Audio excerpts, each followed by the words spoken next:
تو تنبل نیستی، بی‌انگیزه هم نیستی، بدشانس هم نیستی. حقیقت ترسناکتره.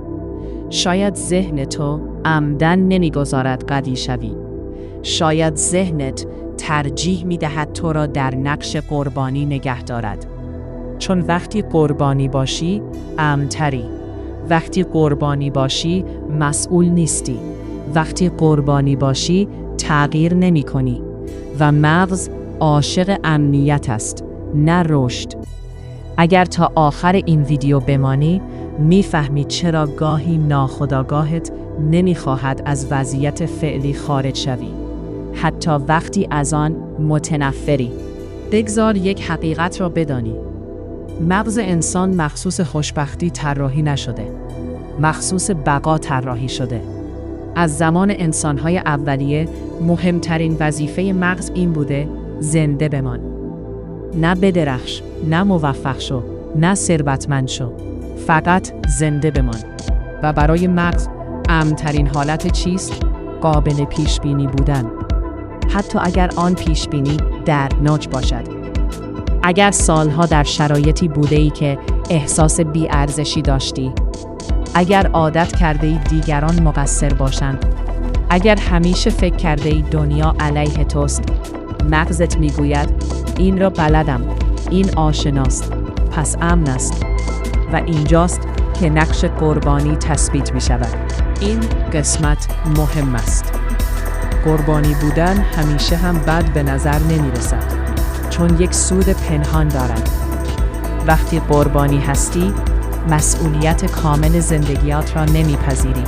اگر شکست بخوری، تقصیر شرایط است. اگر جلو نروی، تقصیر دیگران است. اگر تغییر نکنی، دلیل بیرونی داری و ذهن عاشق این است. چون مسئولیت یعنی خطر و خطر یعنی احتمال شکست. اما وقتی قربانی باشی، نیازی به ریسک نیست. و این دقیقاً همان جایی است که ذهن تو ترجیح می‌دهد بمانی. سوال اصلی اینجاست: اگر این وضعیت ناراحتت می‌کند، پس چرا تغییرش نمی‌دهی؟ چون تغییر یعنی ناشناخته و مغز از ناشناخته متنفر است.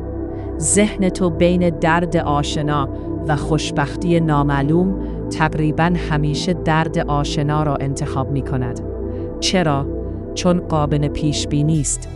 برای همین است که بعضی‌ها سالها در رابطه‌های سمی می‌مانند، در شغل‌های خسته کننده می‌مانند، در نقش قربانی می‌مانند، نه چون نمی‌توانند بیرون بیایند، بلکه چون مغزشان آن را امن‌تر می‌داند.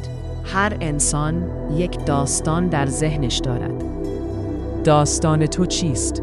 شاید این باشد: من همیشه بدشانسم. هیچ کس منو درک نمی کند. شرایط من با بقیه فرق دارد. اگر خانواده‌ام اینطور نبودند، موفق می شدم. این داستان‌ها کم کم تبدیل به هویت می شوند. و وقتی یک باور تبدیل به هویت شود، مغز از آن دفاع می کند. حتی اگر تو را محدود کند. چون اگر آن را رها کنی، باید خودت را دوباره تعریف کنی. و باز هم ناشناخته. شاید عجیب باشد، اما گاهی انسان‌ها از قدرت خودشان می‌ترسند. چرا؟ چون اگر بپذیری که می‌توانی تغییر کنی، دیگر بهانه‌ای باقی نمی‌ماند. دیگر نمی‌توانی بگویی نشد، نمی‌توانستم، دستمت نبود. وقتی قدرتت را بپذیری، باید اقدام کنی. و اقدام یعنی احتمال شکست. برای همین ذهن ترجیح می‌دهد بگوید تو قربانی شرایطی، چون این جمله تو را آرام نگه می‌دارد. اولین قدم این است که بفهمی ذهنت دشمن تو نیست، فقط بیش از حد محافظه‌کار است.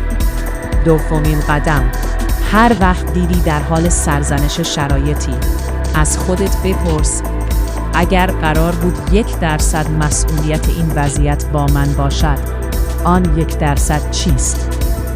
نه 100%، فقط 1%. این سوال کوچک سیستم قربانی بودن را ترک می اندازد.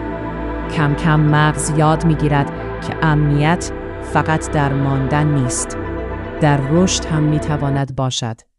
و مهمترین نکته، تو افکارت نیستی، تو داستانهای قدیمیت نیستی، تو نقشهایی که سالها بازی کرده ای نیستی، تو انتخابهایت هستی. شاید سخت باشد بپذیری، اما ذهن تو بیشتر از آن که بخواهد موفق شوی میخواهد در امان بمانی. و گاهی امان ماندن یعنی کوچک ماندن. اما لحظه‌ای که تصمیم بگیری از نقش قربانی بیرون بیایی، مغزت کم کم یاد میگیرد که رشد هم میتواند امن باشد.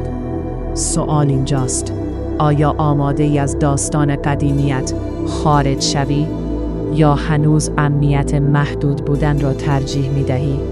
اگر میخوای ویدیوهای بیشتری ببینی که ذهنت را به چالش میکشد و تو را آگاه تر میکند، حالا وقتشه که سابسکرایب کنی و زنگوله را هم روشن کنی تا هیچ ویدیوی جدیدی را از دست ندهی و ذهن خودت را هر روز کمی قوی تر کنی.